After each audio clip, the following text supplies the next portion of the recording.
Good evening. Hey. Hey. Welcome to the 11th installment of the Radian Partners Ignite series. Tonight is a companion piece. This is cybersecurity for businesses. This really marries up well to the one we had several months ago for cybersecurity for personal business. And I know for me that I'm very accustomed to the fiduciary responsibility of taking care of people's financial information, but I also have to realize that I'm a business owner. And as such, I realize that we have the fiduciary responsibility of taking care of all of our clients' information, right? The things that they tell us, the things that we write down, the data that we have, it's all very important. And that I think we also have the responsibility for doing all that we can to make sure that that data remains where it should be. So tonight we're joined with Kevin O'Connell from PCS Managed Services, who's going to run through everything we can do as business owners to protect our client and customer data. So Kevin, take it away, Squire. Yeah, thank you, Larry. Yeah, brother. Yeah, so today, kind of a broad overview of cybersecurity for business. So what it is, what are the attacks, how does it affect businesses, and more importantly, what can we do to protect ourselves, protect our businesses from cyber attacks. So this is open, so if you guys have questions throughout the presentation or you want to stop and explain something, please let me know. So just real quick, so we're PCS Managed Services. We've been serving the Mid-South for over 38 years. We've got 13 employees right now with a combined experience of 163 years in the IT world. So lots of expertise and knowledge. We've been doing this stuff a long time, and we have a lot of people here, including we got Jamie here, who's one of our oldest tenured employees, 28 years. Yes. So thanks, Jamie. So Jamie helps that average tenure. yeah, a lot. So we're kind of jump right into this. So, show of hands real quick, like who has had a cyber event in their business? All right, so close to it. So, in 2023, throughout the year, there was on average 44% of small businesses had at least 2 to 4 cyber attacks. So these are not just email phishes or small ones. These are like certified attacks that captured data, stole information, had some kind of money stolen or a monetary event. Cyber attacks can be very, very expensive. So from last year, overall 54% of cyber attacks resulted in damages of more than $500,000. On average, small businesses, the average is more around $34,000 on a small business scale. But it can be very costly, and cyber attacks aren't usually just a one-time, money stolen or a ransom paid. These damages last for years. So these can be, reputational damages, recovery cost, legal liability. Especially if you don't have cyber liability insurance, the cost can be really high in the case of a ransomware. So this mostly depends on the type of business you are. So healthcare and financial are the top 2 industries that are attacked more often. And they are that for a reason. It's because of the type of data that they have. So customer information, personal demographics, financial account numbers, those kind of things are what hackers are after. So you kind of see here also this graph on the bottom. This is the number of victims over the last 3 years. And you can see there's a major tick up in the amount of victims in 2023. So 2024, when these stats come out at the end of the year, is going to be even higher. We had a major breach this year with Change Healthcare that most of the nation is going to be affected by that. So a whole lot of victims, a whole lot of personal data that was stolen, taken, and will be used in the future most likely by hackers. So another thing is, in the USA, Americans lost $12.3 billion to cyber attacks last year. So it's a big business as well. So who's behind this? So traditionally, it's been individual hackers, some really smart guys with technical knowledge that knows how to break into systems, write malware code, do those things that are more for political or social motives or just personal financial gain. But nowadays, that's not so much the case. Big piece of it, but 80% of cyber crime is now done by organized crime groups. And these are like, real businesses.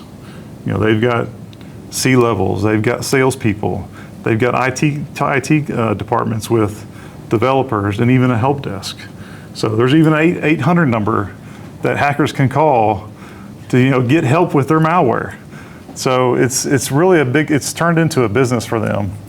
And on top of that, most of these organized crime groups, they're government backed, so they're state sponsored. So there's a lot of attacks that kind of are coming from governments. This map here shows an example of the number of cyber attacks that have come from countries. It's a little washed out. But. Sure is.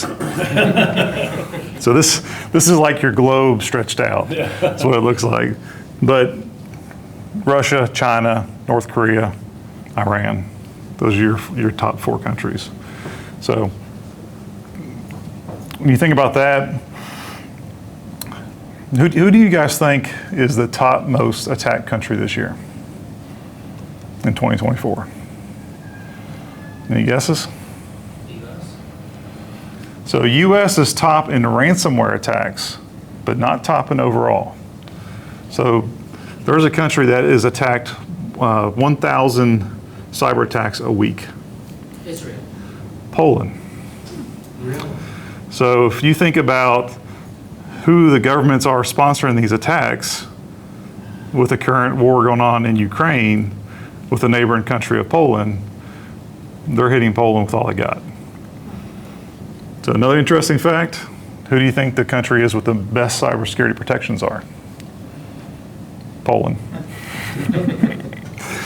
So, yeah, I mean, and actually from an attack standpoint, Russia is one of the most attacked countries as well because they just don't have the laws and regulations to help keep that in check and protect themselves, but they're also the ones who are sponsoring the attacks going everywhere else.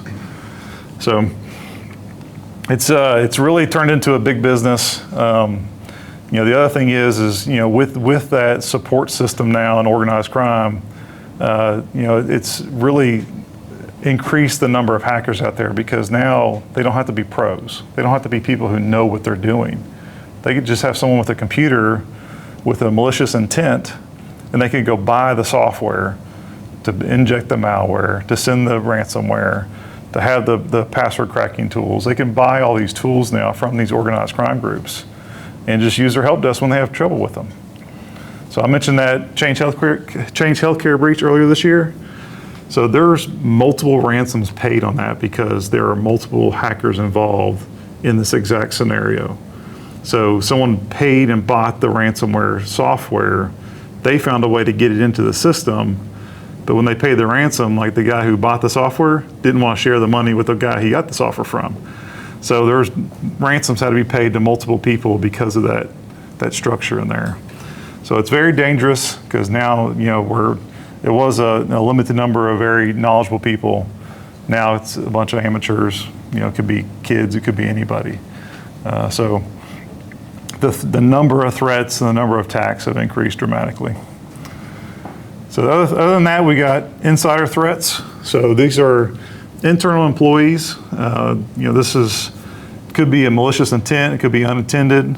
Really, it's just people who have access to internal networks and systems can be a threat.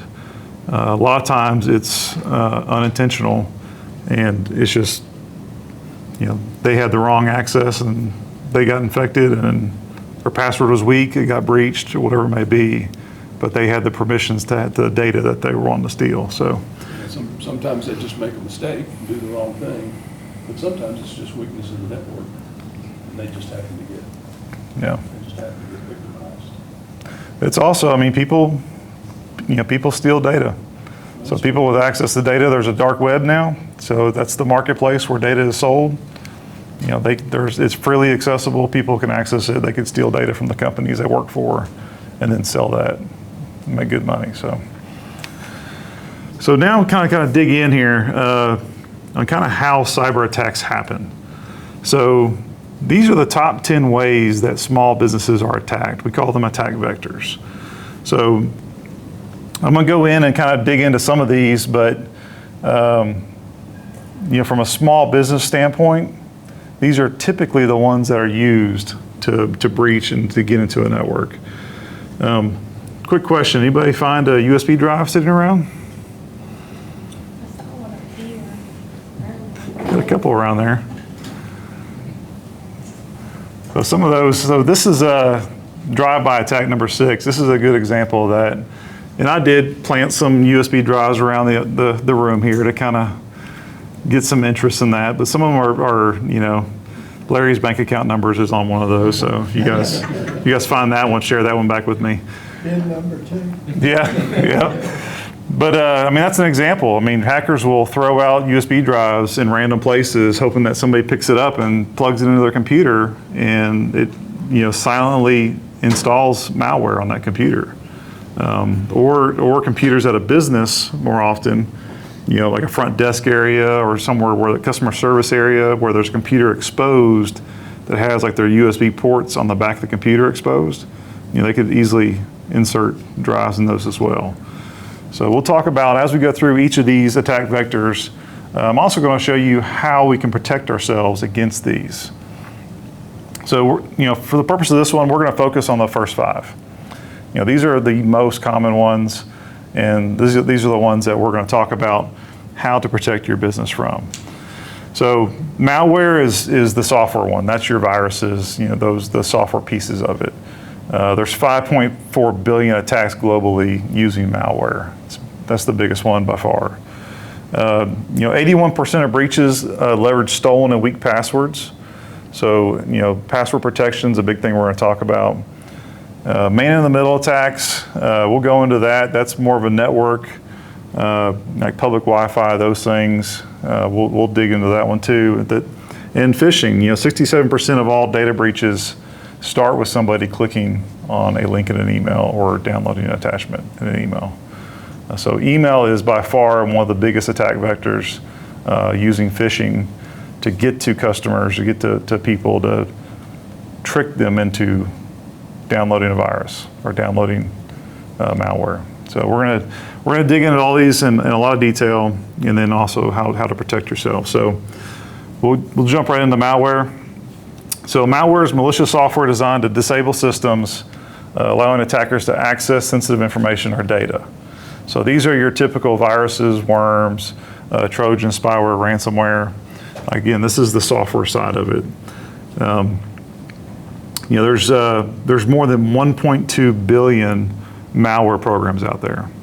So the different types of viruses that were developed by hackers on how to compromise the system. So you think about a marketplace and where people are buying malware, I mean, it's just, they have so many choices and so many different options on how to attack your business in different ways. So this is a big one. Obviously ransomware, I know everyone's probably heard of ransomware. It's the most damaging type of malware. This is one where it encrypts the business systems, and as a result, you lose data, you can't access it anymore, and you have to pay a ransom to get it back. Hopefully. So very dangerous. But again, we're gonna have ways to protect against this. There's a kind of a new trend too, where the crooks will steal your data or lock up your data and require you to pay a ransom to get it back, but they'll still put it out on the dark web and sell it anyway. I mean, they're crooks, right? So they don't care. So they'll get a ransom from you and then still sell the data too. Absolutely. So how do we protect ourselves against malware? So these are a few options that protects, basically you fight software with software, right? So you have these things in your networks, in your environment, on your systems to help protect against this. So first level is a network firewall, next-gen firewall. So this is a piece of equipment that sits between your internet provider and your local network where all your computers and servers and data are located. That's kind of like your gateway, right? It's what's letting people in and out, traffic in and out. And this is an important first step, first part of your security approach when protecting yourself, really against all these types of, all these attack vectors. Next is a business class antivirus. So the antivirus that comes on a computer that's free, it's not good enough. So it's very basic in nature. It doesn't have the development or the features that a paid business enterprise class virus software would have. So definitely recommend, a managed antivirus through your IT company or your IT personnel. And then EDR. So anybody do a cyber liability insurance questionnaire recently for your business? So if you have cyber liability insurance, every year they're going to ask you to do an assessment questionnaire. And these are the answers. How you answer that is how your rate's affected, whether you get covered or not. Cyber liability insurance is very important these days, especially with ransomware, because if you get a $500,000 ransom, that's going to come out of your pocket unless you have insurance. But Ours is in my email, by the way. We need to get on it. It's end of the year. It's time to do it. The interesting thing about that, when cybersecurity rates are increasing, cybersecurity liability rates are increasing, and they're also ramping up, the companies themselves, the underwriters themselves are ramping up the stringency that they look at your network with, requiring more software tools, more prevention tools in your network, like the EDR that Kevin's going to talk about in a second, and some of these other things too. Yeah. Security awareness training is another. So these are all really, if your insurance company is not necessarily asking for them today, 5 or 6 years ago, they were asking for nothing. Oh, you need cyber liability? Yeah, we'll give you $1 million and you just pay the premium. And now they're asking for, really, some of them are asking for a fairly detailed risk assessment is what it's called. And so some of them still just have a small questionnaire, but they're not going away, and they're increasing the requirements on that for businesses to get insured. And they'll come back and tell you, if you have some weakness in your network, they'll tell you you'll have to fix that before we'll write you. Or they might write you, but your rate is going to be. The reason they're ramping that up is because these things that Kevin has listed here prevent them from having to pay claims, effective strategies. And, they've got a lot of data and a lot of analysts that know that, the companies they insure that have these controls in place, they are significantly less likely to have a breach and significantly less likely to actually have to cover a substantive claim. Yeah, so EDR, endpoint detection and response, this is one that we've seen repeatedly now on these cyber liability assessments that are being required, otherwise they won't cover you. But that's like, if you get a ransomware, that's kind of the software that backtracks it and finds where the origination is on your network, so it's not spreading. So that's a piece there. DNS protection, that is 100% mostly for protecting you against ransomware. So the way ransomware works is, actually a Trojan virus gets on a computer, that virus communicates out with the bad guy server, and then from that server they generate some encryption keys that sends back down to the computer. So then from there it spreads on your network. So that has to happen, so the hacker has the encryption key to essentially ask you for the ransom. I'll give you these encryption keys for so much money. DNS protection basically stops that communication. So the computer might get infected, but it's never going to talk to the bad guy server to bring down those encryption keys. So a very good front layer of security against ransomware. Yeah, for a long time, the best protection against ransomware was a good backup. And if you had a good backup, you could restore back to before they locked you out. Right? Yeah. Take a while, but you could get it done. But this is proactive. It keeps you from getting infected in the first place. It's, none of this stuff is 100% guaranteed, but it is a big step and it helps a lot. Yep. So web filtering is, just, blocking malicious sites, categories of sites, non-business related sites, just keeping your employees from not going to these sites to begin with. It's a good proactive measure to prevent that. Zero trust software. So this is the ultimate big brother. So you have a software on a computer that says these are the applications you're allowed to use and nothing else can get installed. So it's kind of like you have the same machine, the same for every computer in the office, and it's identical and it's only allowed to use certain apps. So, and then obviously training. Training your employees is one of the biggest preventative measures in all these things we're going to talk about today. So, and then like Carmen just mentioned, backups.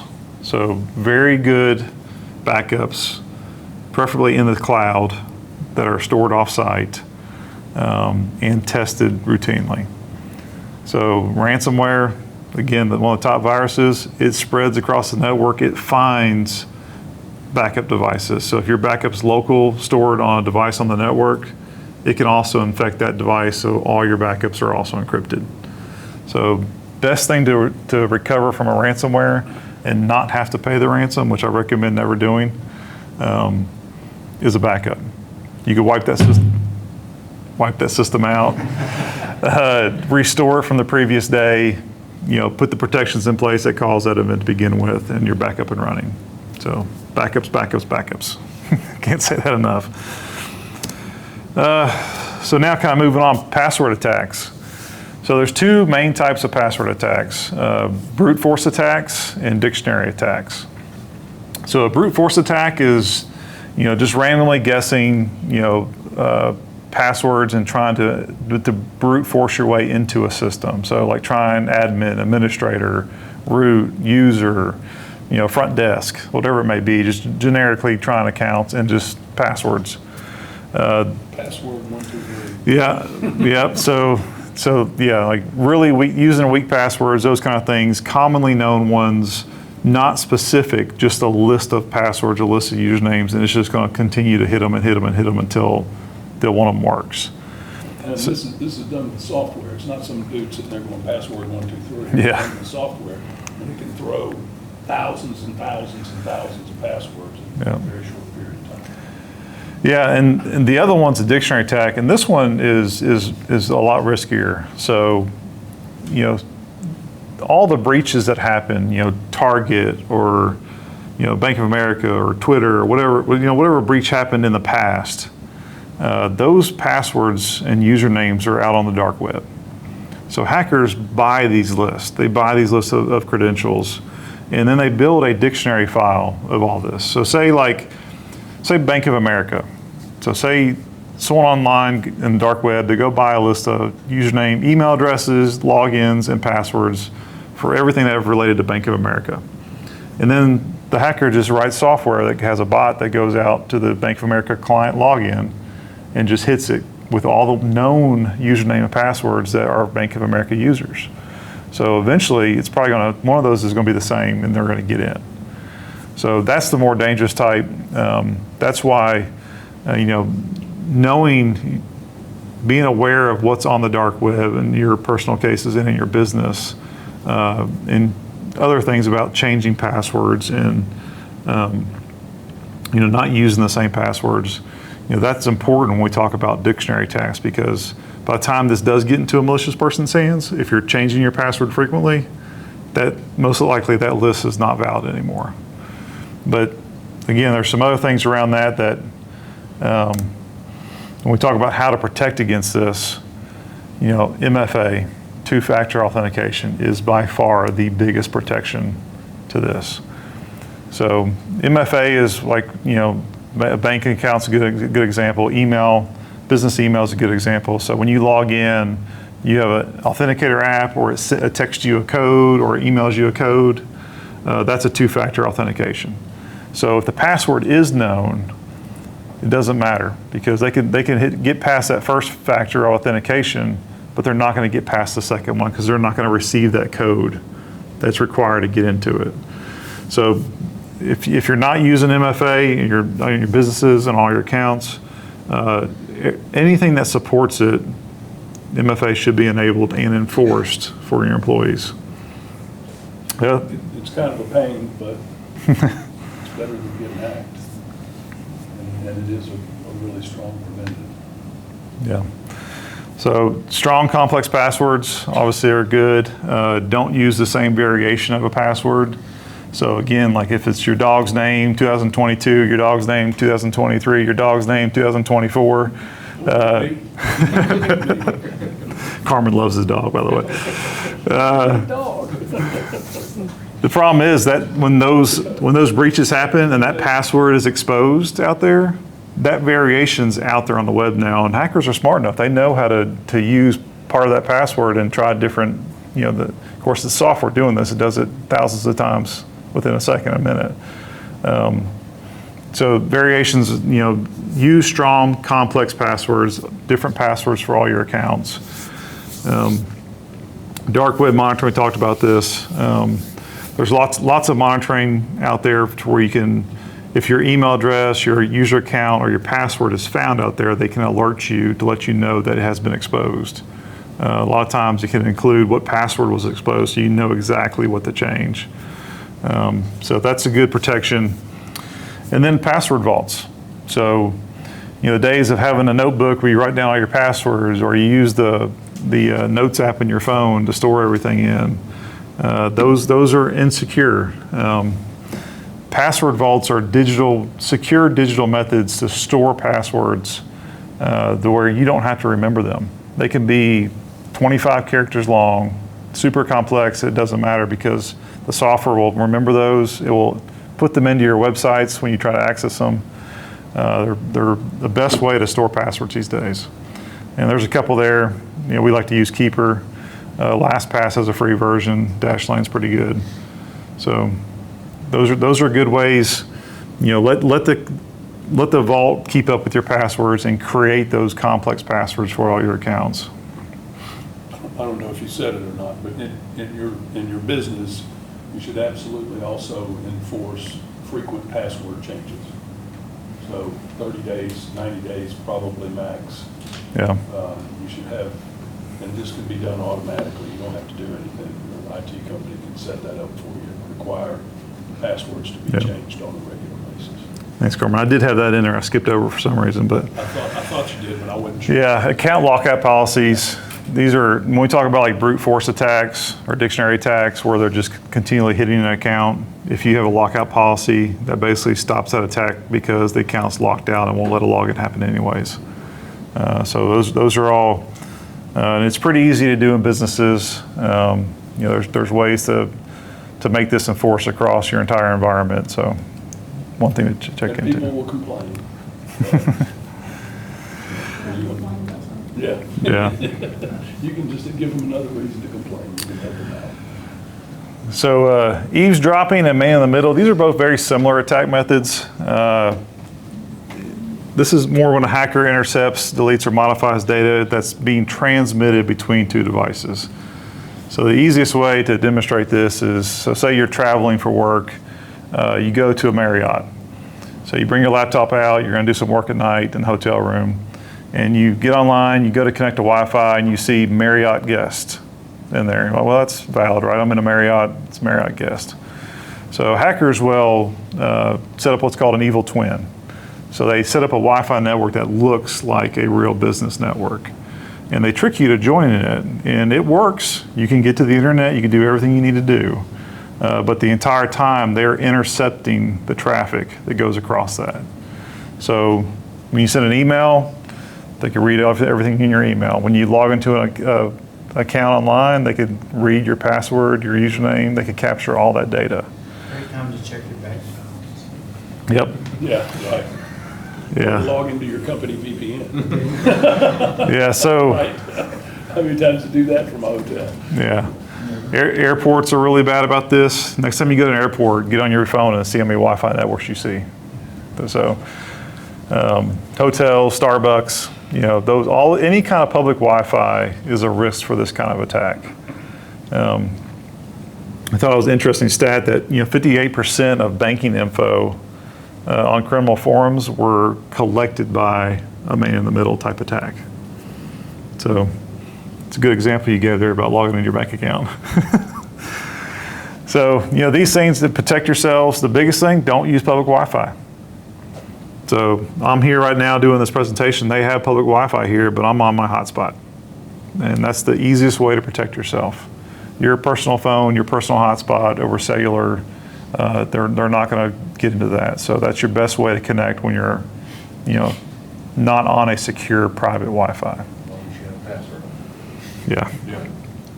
Yeah, put a password on your Wi-Fi too, on your hotspot. Secure that too. So the other thing is like websites, when you see that HTTP, when there's that S on the end of it, that means there is some encryption on that site. So that is a form of protection. If you ever see a website that does not have HTTPS, I'd be very wary of that. Almost all valid business sites have a certificate that protects that site and encrypts traffic. And then again, use MFA. If they're going to capture credentials by the traffic, they can't capture your code that's being texted to your phone or sent to an authenticator app. And then for business, accessing work resources from outside of your business environment, that always needs to be behind a VPN. You have like a VPN client that you access business resources through. That encrypts that data, so it kind of takes the ability for anyone to sniff or look at that traffic away.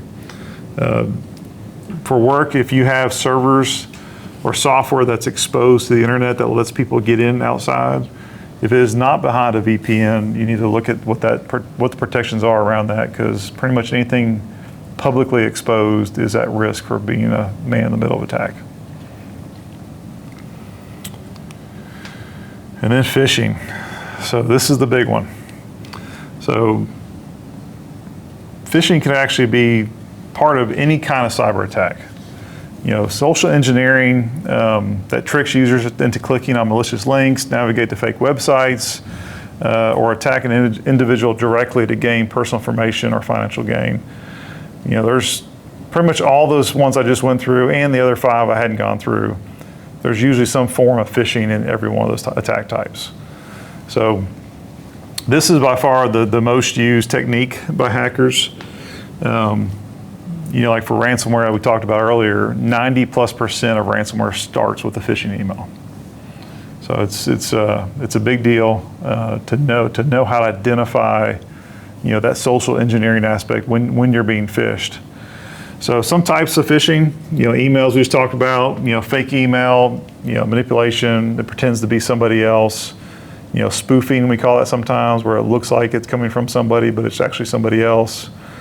Websites that are fake, advertisements are a big thing now. So especially like you think about social media, like some ad that pops up to go, a deal that sounds too good to be true type thing. Those usually take you to a malicious site to try to capture information, put a credit card number in. We're seeing more of that even on Google. So, when you Google something, those top few ads or top few results are all ads. So hackers can buy that ad space on Google to get their malicious websites up to the top.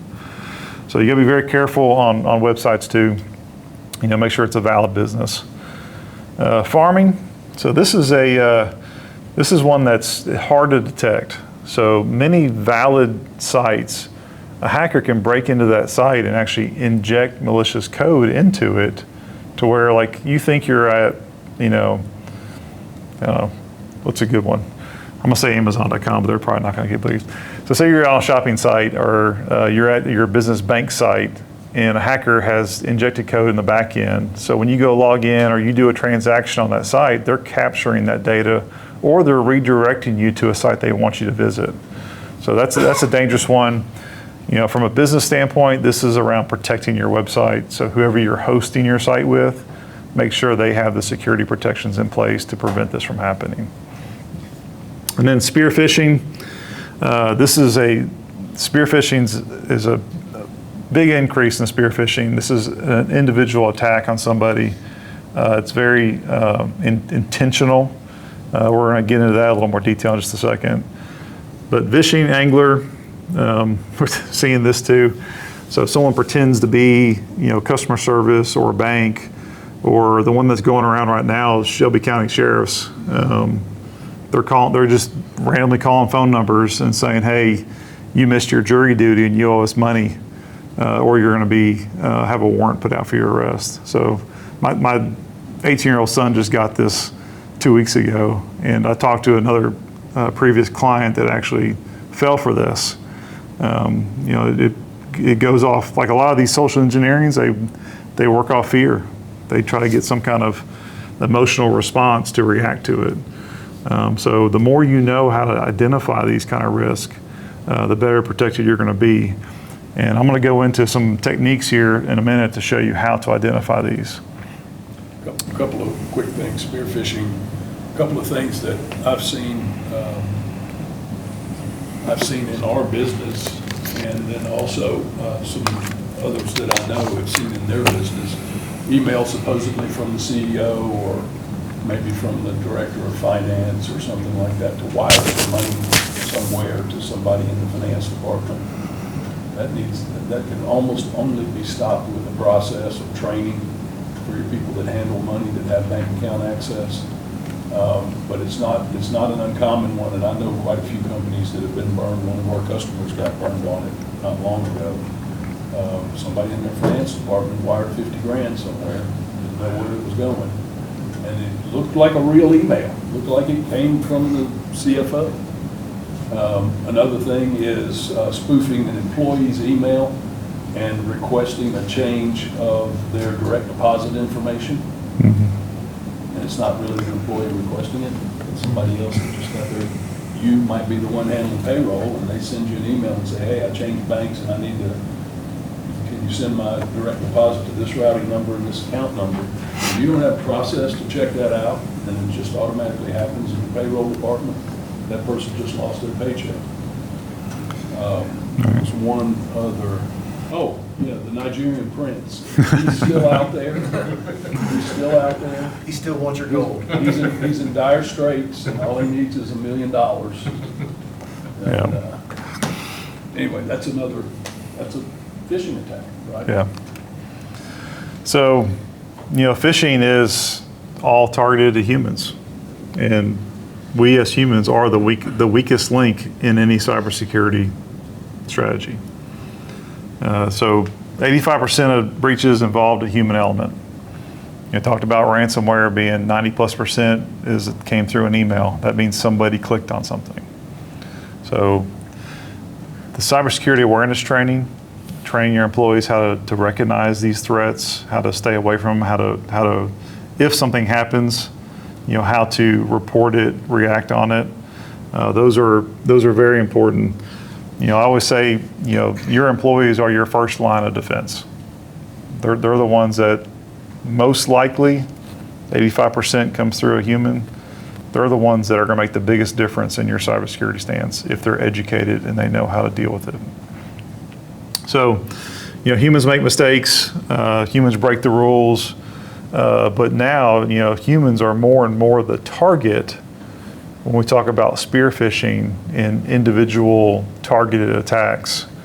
With all of our data out there on the internet now, and our business information, the vendors we work with, it's very easy to find. You can go on LinkedIn and pretty much see who everyone works with. Hackers see this. They use that information.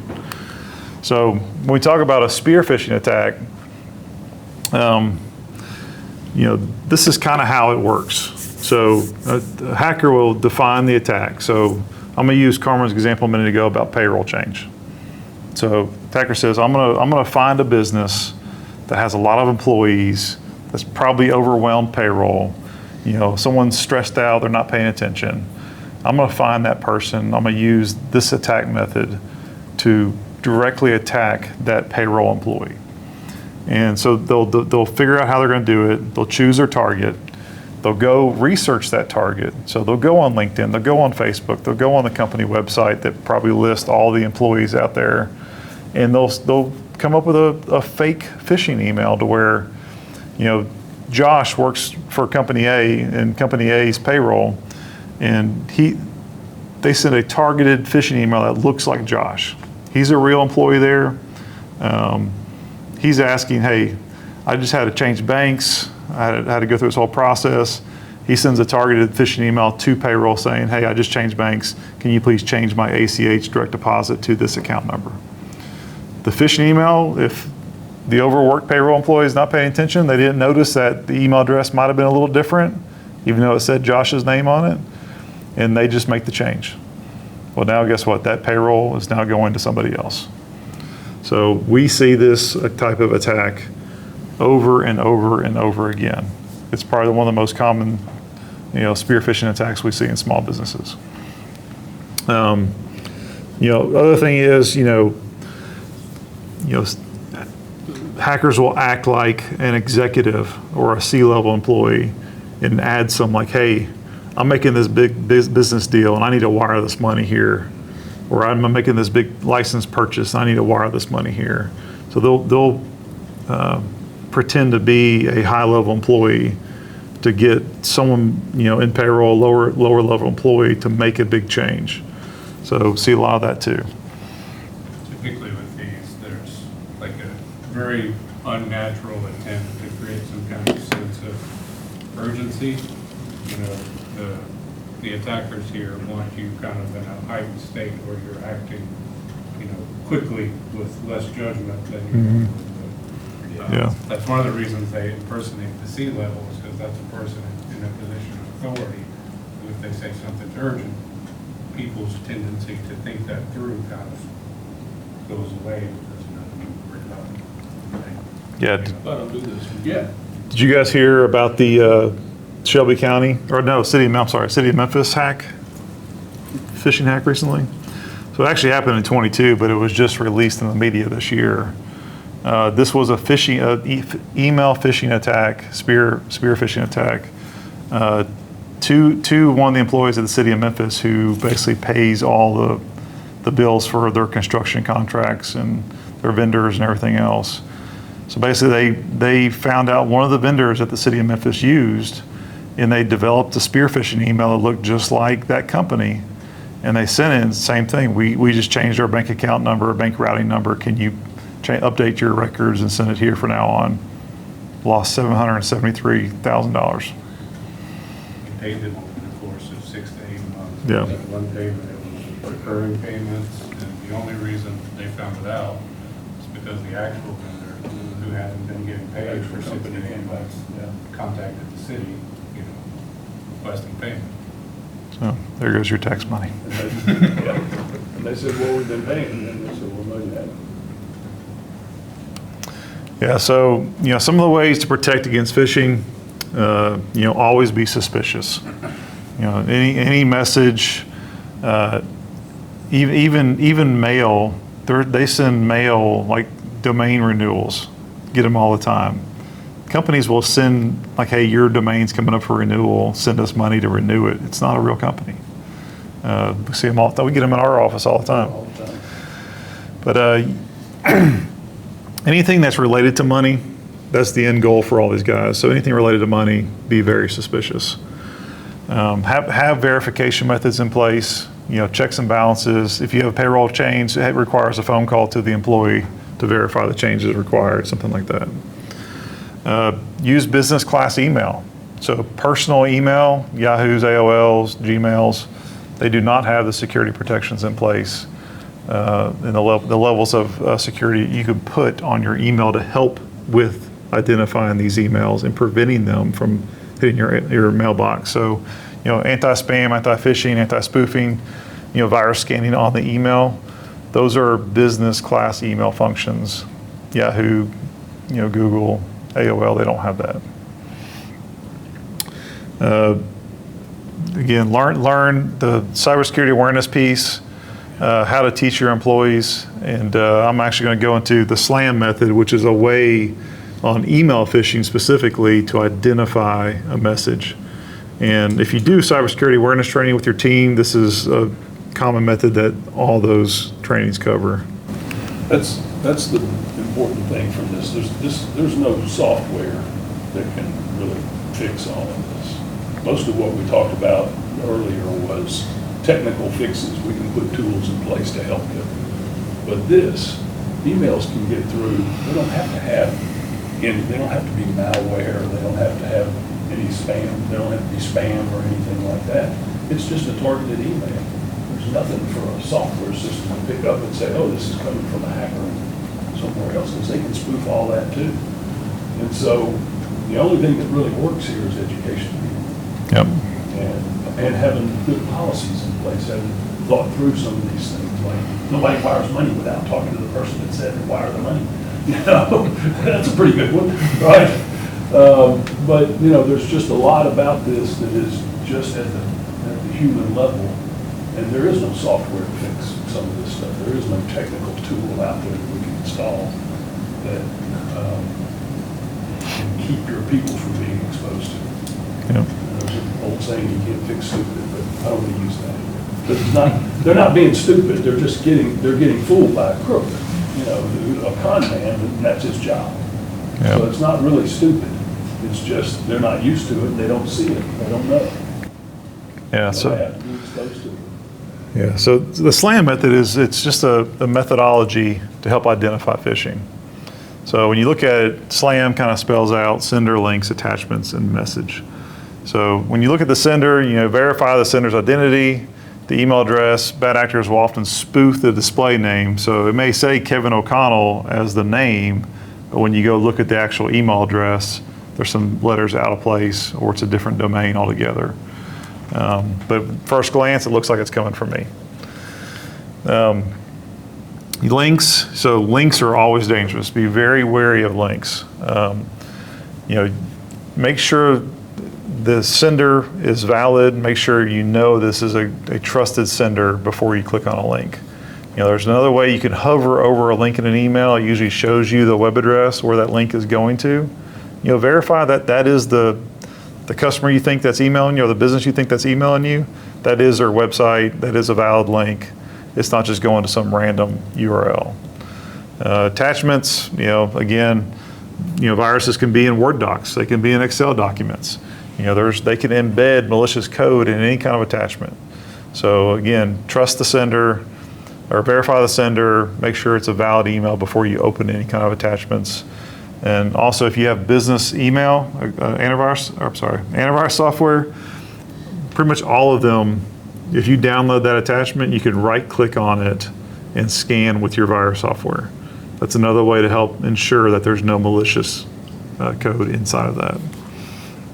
And then message. The IT company can also, if you've got the right software, they can set it up so that all attachments are scanned automatically. Yeah. So that you can't open it until your virus protection scans it. Yeah. That's what we do. Yeah. So you're kind of going back to that, you know. Sorry. So we Don't mean to use. steal your thunder, I'm just- No, it's fine. I mean, I should have mentioned in the last one. So we use Microsoft 365. It's best-in-class business email. We do that because it has those multiple layers of protection that you can license and build into that and configure. Like how Carmen said, like when we get an email that has an attachment, the email shows up, the attachment doesn't come to another 30 seconds later because it's being scanned by Microsoft to make sure that it is valid. There's no malicious code inside that before it gets to the mailbox. So good layer of protection, because if it's not there for you to click on, you won't get the virus. And these two links and attachments are super common. I mean, a week doesn't go by that I don't get 2 or 3 emails that say, here's your invoice. And that's what it says, here's your invoice.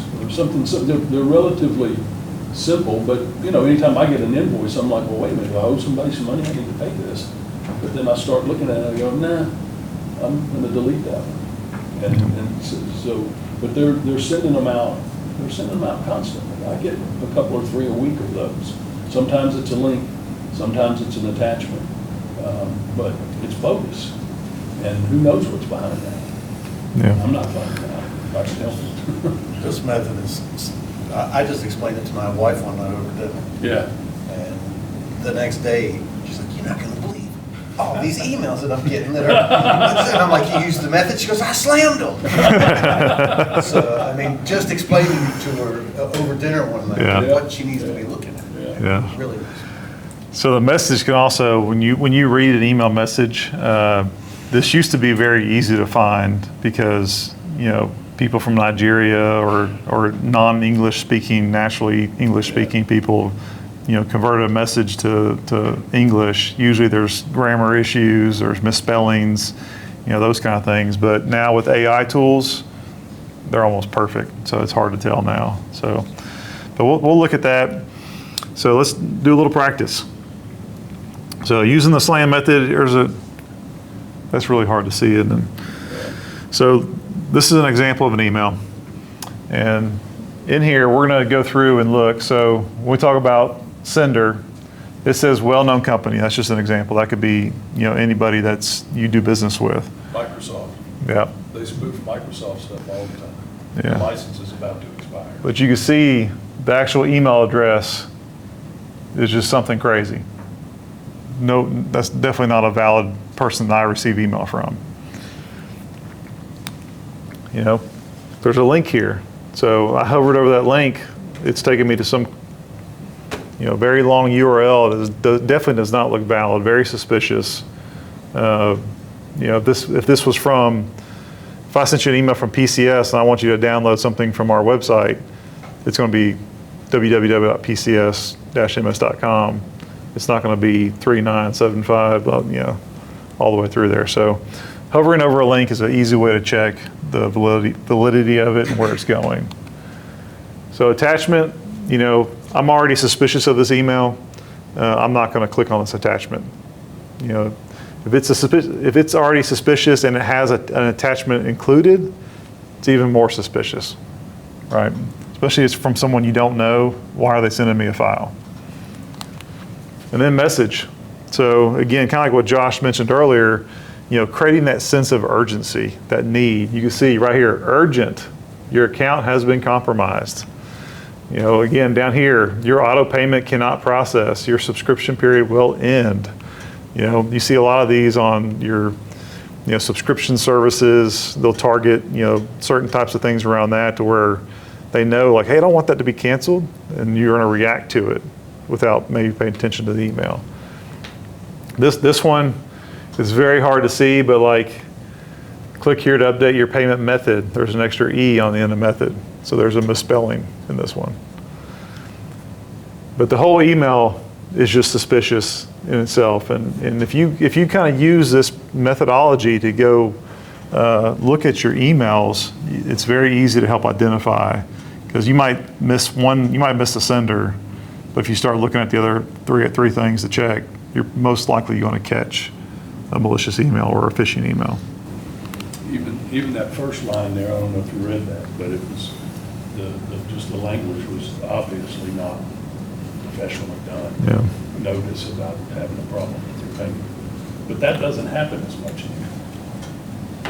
They've gotten a lot smarter on that. The graphics that they use, the wording that they use, the grammar that they use is usually pretty darn good. It's usually spot on. Yeah. If you see any problem with any of that, you don't need to react. Yeah, so one other thing I would say so we talked about phishing, I really drilled into email, but phishing now with the AI tools that are available, this is expanded even beyond the digital landscape. So phone calls are now getting to be a thing because they can do voice manipulation. They can do what's called AI deepfakes. They can pretend to be someone that you recognize and trust their voice, but it's really not them. I'll have a video at the end. If we got time, I'll show you an example of this, but I'll tell you an example that I had. My mom's neighbor, she lives out in Curryville. He came rushing over one day and came to her house, an older fella that lives across the street, carrying a big box of money, like thousands of dollars of cash. And he's like panicking. He said, hey, I need you to give me a ride. I need you to take me somewhere. And she kind of stopped like, hey, whoa, what's going on? And she goes, I just got a call from my son. He's in a lot of trouble. He needs this money right now. And it sounded like his son. Completely faked him out. Had no idea. Luckily, he panicked. Just stayed like, hey, it's his child, right? He's gonna do whatever he has to do. But luckily, my mom was there and she recognized that, called the police. They tracked it down, called his son. He was fine. But that was a fake. He was targeted. That was a spear phishing attempt. That was over voice, over a phone call. So these things are happening now, and all they need, they could call a phone number and get your voicemail recording. They just need a few seconds of a voice to capture that and then replicate it. So kind of that verification we talked about, same thing, with just as on a personal level. Also just, have a passcode, a verification, something only Safe words, yeah. Yeah, safe word. Just kind of have that with your family and at work too. So if it's ever in some kind of urgent situation like that, hey, stop and say, hey, what was our first dog's name? What's the passcode to our garage? Something like that. Just make it to where you can verify the person. So now, what do we need to do overall to be secure? What's going to be our cybersecurity strategy for our businesses? And I can tell you right now, we just covered the tip of it. There's so many different types of attacks. I mean, we could be here till midnight if you want to really go through it. But I thought we were here till. oh, are we? Okay, good. That on the invitation?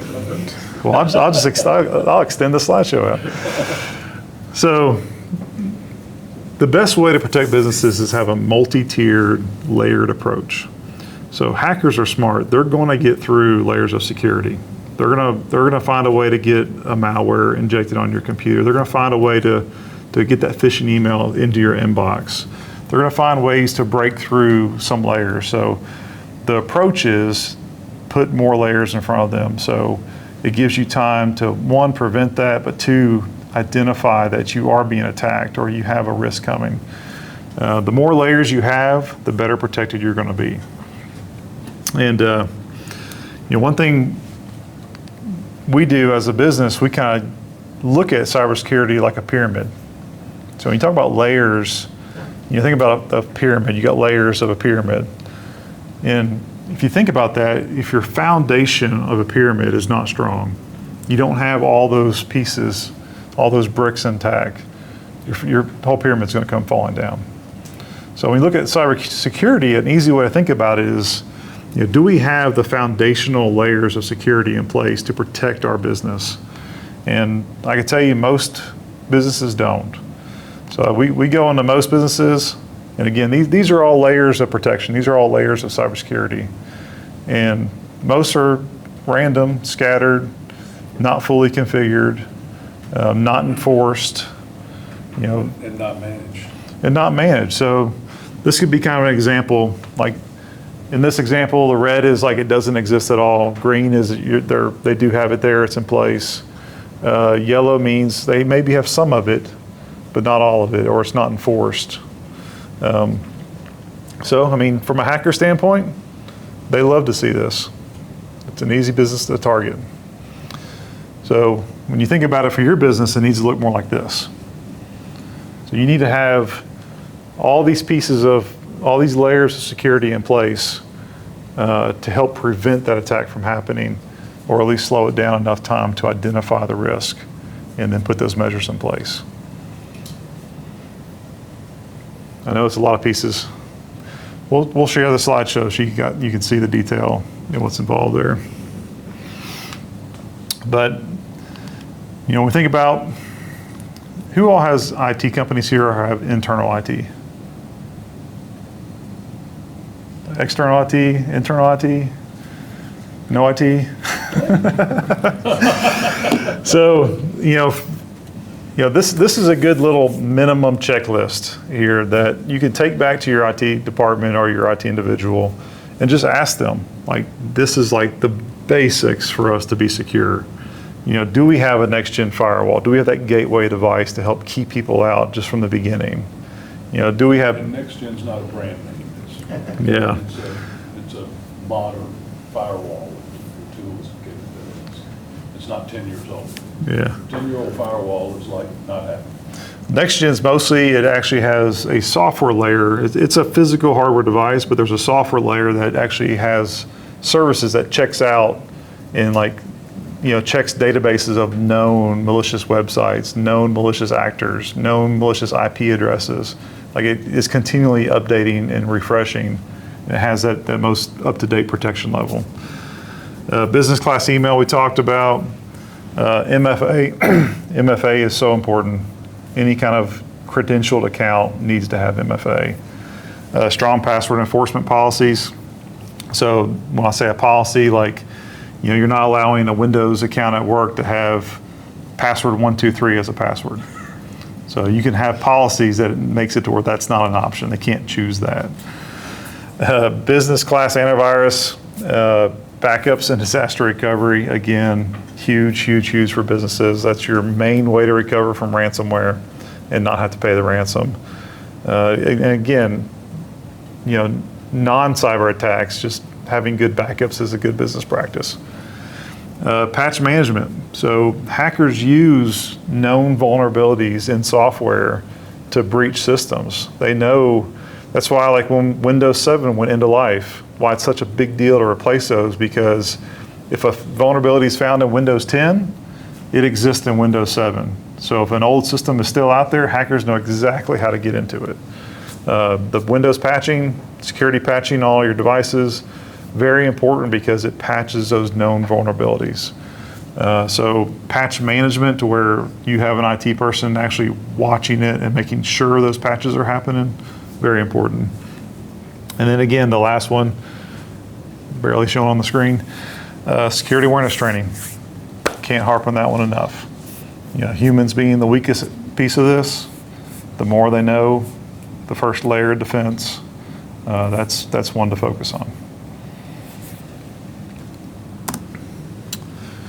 And we're not going to be here till 12. So, any questions? You guys want to see a deep fake? You guys know this guy? I am not Morgan Freeman, and what you see is not real. Well, at least in contemporary terms, it is not. What if I were to tell you that I am not even a human being? Would you believe me?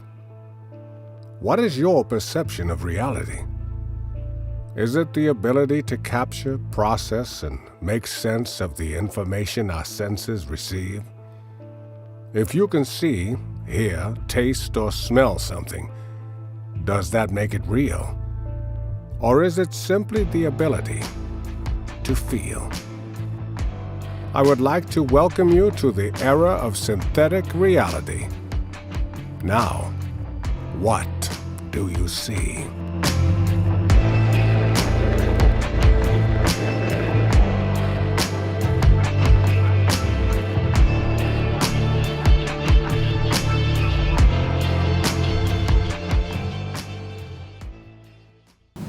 So, obviously that was not Morgan Freeman, but you can see how good a deepfake can be using AI tools. So you saw at the end there, that was the guy who did the video, was saying those things, and then manipulated it with AI to look like Morgan Freeman, to sound like him. And that was a pretty good one. I don't know, did you guys notice anything wrong with that? So his eyes, the eye movements were a little off. That's how you can kind of tell. But they've gotten so good now, it's almost impossible. But that's a good example of a phone call too. His voice sounded perfect. So, any questions? All right. That means I covered everything. Kevin? Please, Welcome. if the definition of success for tonight is making me feel, you succeeded. You terrified me. So thank you very much. So I just let you know that this is the end of our Ignite series for this year. If you'll check out the Radian Partners LinkedIn, X, or Facebook pages, you'll see 8 more of these with topics like living to 100, liability management, end-of-life planning, investing in gold and silver, Dr. Wright with how to prevent heart attacks and strokes and diabetes, Eric Case with our mid-year investment outlook, personal cyber insurance, and this one will be up in just a couple of weeks. So we will see you again in January. Good night. Thank you, everybody.